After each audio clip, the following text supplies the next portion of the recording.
Patrick. Happy Sunday, everybody. Happy Sunday. Oh, wow. All right, we're going to change that. First of all, I want to say a special thank you to Dr. Brenda Green and Clarence Reynolds, who have done a remarkable job, I think, in organizing this production. They've done the job of heroes. So wherever you are in the audience, thank you so much for putting this together. So we're going to spend the next hour or so looking at how our communities, a community of writers and publishers and journalists are using social media to amplify the voices and the work of Black writers. And what's really great about this group assembled here on stage is that they each tackle social media from very different platforms of information. We have freelancers on the stage, we have academics, newsroom editors, magazine founders, and book marketers.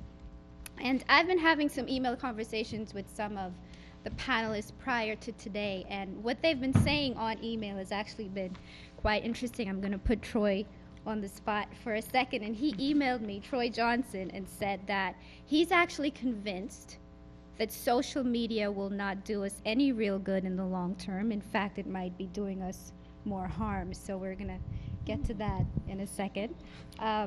Meanwhile, Montague Kobe, who works out of the Caribbean, he looks at the global impact of social media and sees the ways in which the technology is saving struggling publications. And he calls these digital strategies cheap, pragmatic, and global. So first, let's just dig into it. I'm going to read just some very small bios of the panelists. Please forgive me, I've reduced your very accomplished biographies to about 2 lines, so I'm very sorry for that. Angela Dotson is a journalist for more than 35 years. She's currently the manager of Quayle Journal. She wears and has worn the editor cap for notable publications like Black Issues Book Review and the New York Times. Welcome, Angela. Troy Johnson is a technology expert and industry leader in marketing books on the web. He's the founder of AALBC.com, the African American Literature Book Club, which is now the largest and most frequently visited website dedicated to books and films by and about people of African descent. So Troy, having known a little bit about starting websites, I know that accomplishment is pretty huge. So congratulations to you for that. Laura Pegram is the founding editor of Quayle Journal, the online literary journal by and for writers of color. Laura has also served as an instructor at the Frederick Douglass Creative Arts Center, where she's taught 2 workshops in the art of the short story and the art of writing for children. Welcome, Laura. Joel Dreyfus is the senior editor at large at The Root, which, as many of you know, is the leading online source of news and commentary from an African American perspective. Joel has been editor-in-chief of Information Week, editor of PC Magazine, and executive editor of Black Enterprise. And earlier he shared with me that he lives and works out of Paris, so we're very jealous of that, Joel. Akoto Ofori-Atta is the assistant editor at The Root, so we're happy to have 2 colleagues from The Root on stage. She has held positions at the McGraw-Hill Companies as a communications assistant and as a marketing associate for Business Week magazine. Welcome, Akoto. And Montague Kobe is coming from us from Anguilla. He's a writer and academic based both in Anguilla and Madrid. And he's written for the Anguillan newspaper and holds a regular column for St. Martin's, the Daily Herald. So thank you so much. Let's welcome our panelists.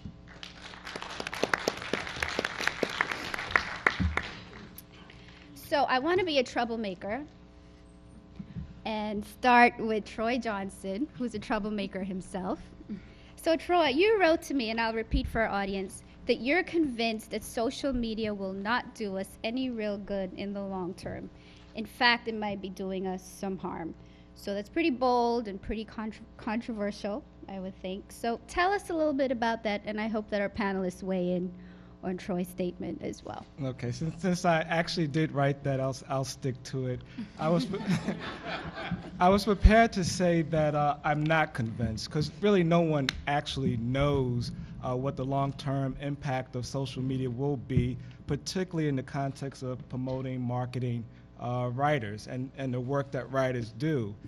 Since my primary role as the guy that's behind AALBC.com, I am most and keenly interested in promoting the work of our writers. However, after being heavily involved with Facebook, Twitter, all of the social media, in fact, I'm posting a picture to Facebook right now. The behavior of people who use social media the behavior of people doesn't seem to support writers, particularly the consumption of deep content, of lengthy content.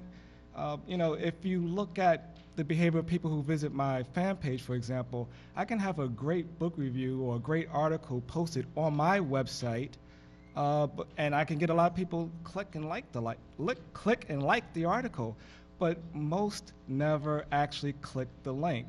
And so I measure all of this stuff. I look at how many people actually click links I put on Twitter.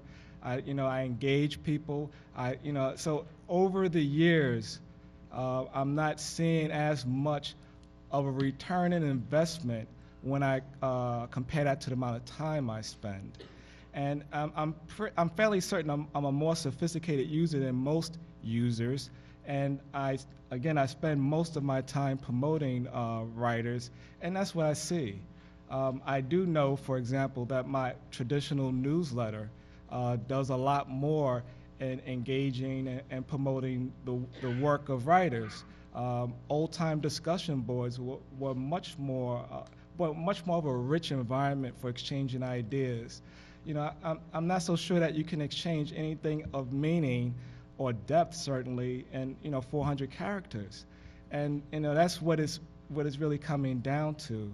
So there are some great benefits of social media. I've connected with people I haven't seen in 30 years, and things like that. But in terms of the actual marketing of writing, I'm just not convinced yet. And perhaps someone on the panel will show me otherwise. Well, let's see. I'll take a chance. Okay. As the former managing editor of The Root, I think we publish long-form story articles, essays, magazine length articles. Actually, some have run. The longest piece that I ran around 4,500 words, and was read by several thousand people. So that I think there's a market for long form on the web. I think and it has to be good. It has to be written in a way that it works on the web, because there are differences between writing on the web and writing for regular print. We grew the audience at The Root over the last few years. I think it's about double what it was, say, 3 years ago. The average audience, about 2 million people read The Root every month. So there's a market for what I think is good writing and good journalism, good essays. I'm not sure about fiction. I don't know if you want to read fiction online, or at least on a website. I think they do on e-books, and as we're seeing now. But I think that the important thing to understand about the web and what all this social media does is, when I started in publishing or in journalism, we had carbon paper and typewriters, and then we went to computers and all this stuff. And I think some people confuse that. They think they're in the dead tree business. That if it's not in print and it's not on paper, it's not valid. And I think that we have to really embrace the electronic version.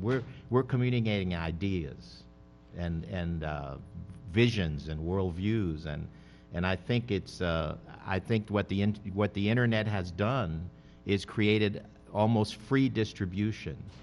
Because if you think about what publishers used to do, is they used to read your book. They actually had copy editors in the old days, and people who edited your book and made it better. I don't think there's a lot of that now.